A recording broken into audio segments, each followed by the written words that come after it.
Boleeyyan deene kan deeqaaf kan guddaa yaa jarreen jirtanii meeqatu eebadee akka keessanii eebba guyyaa hadhaa baguma geessanii. Assalaamu alaykum boleeyyan deene kan deeqaaf kan guddaa yaa jarreen jirtanii meeqatu eebadee akka keessanii eebba guyyaa hadhaa baguma geessanii. Bismillaahi jedhee dubbii koo jalqabaa Rabbina gargaarii mootii humna jabaa namni sitti hirkatee takka maal dadhabaa abdii keetiin ka'ee ergaa koo lallabaa. Anda'iifa namaatii beekumsa maal qabaa kanaaf si warwaaqee harka koo ol qabaa. Ati na laaffisi rahiimun rahmaanii eebba guyyaa hadhaa baguma geessanii. Akkam nagaan jirtu obboleeyyan kiyyaa kan xiqqaaf kan guddaa jirtan alaaf biyyaa. Isin haadha qabu mee salaamtaa tiyyaa yaa jarreen jiraatan magaalaaf baadiyyaa. Shukriin kan rabbiiti kan uf guutee niyyaa kanaaf faaruu isaa ol qabeetan niyyaa. Ka waliin nu gahee gammachuu kanaanii eebba guyyaa hadhaa baguma geessanii. Barattoonni kenna baga milkooftanii kaayyoo cimaan kaatan mudhii hidhattanii. Halkanii fi guyyaa kana baruuf waa meeqa mudattee taphaaf ijoollummaa keetii irraanfattee.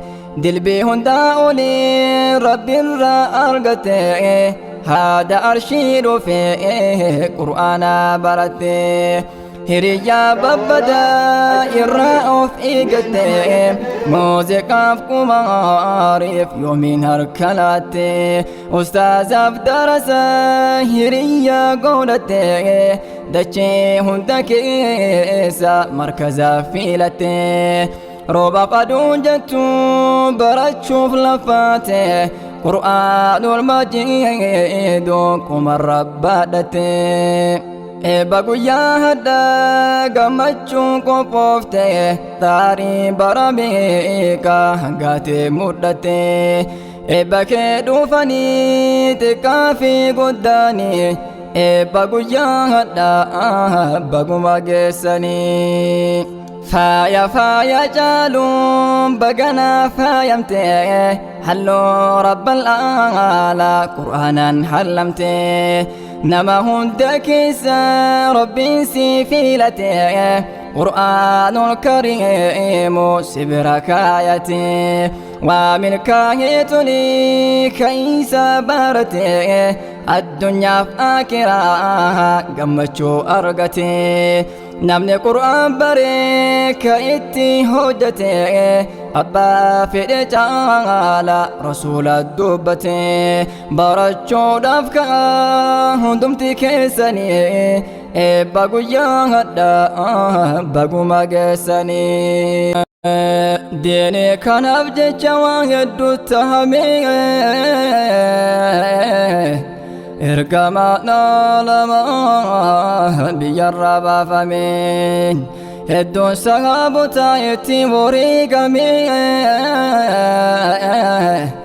Nama meeqa du'ee albeedhaan qalamee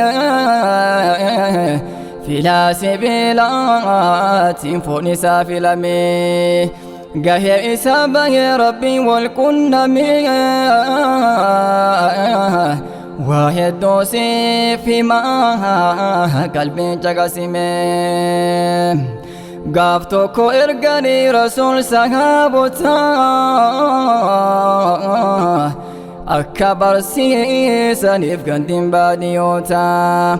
Nama 70 hunduu haafizoota أمة ققار جرين أنصارتا حديث رسول مسلم الدبتا سينا دير درا قرانا منياتا كرار فتني جرين كافروتا شهيد تهانيا قبة جنتا دور الرجل كمي فتنان جباتا أما ترى فيه نقاي بكاتا يا برتا علمي جبادو بردو أفجل اللالني فقو تركا فدو abdiin biyyaasii ka'itattafadhu beeloftus dheebottus obsa guduunfadhu seenaa jara dura jabeessi qoradhu fuuldureen kee ifaa barnootaan jabaadhu yoo barnoonni jirreen kufna hubadhu irkoon kee khaliqaa isarratti hirkadhu utubaa biyyaati ikwaanii barnoonni eebba guyyaa hadhaa baguma geessanii ergaa koo xumuree asitti haa dhaabadhu wanti obboleeyyan kiyyatti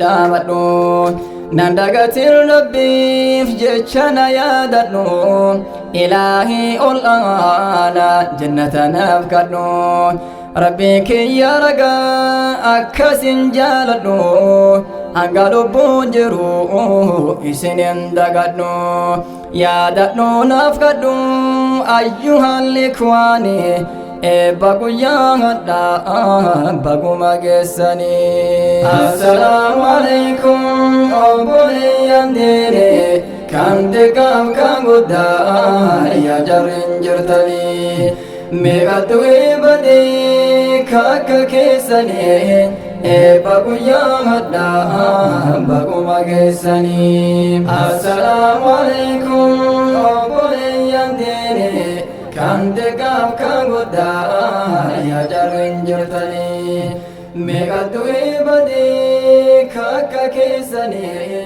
eebba guyyaa hadhaa baguma geessanii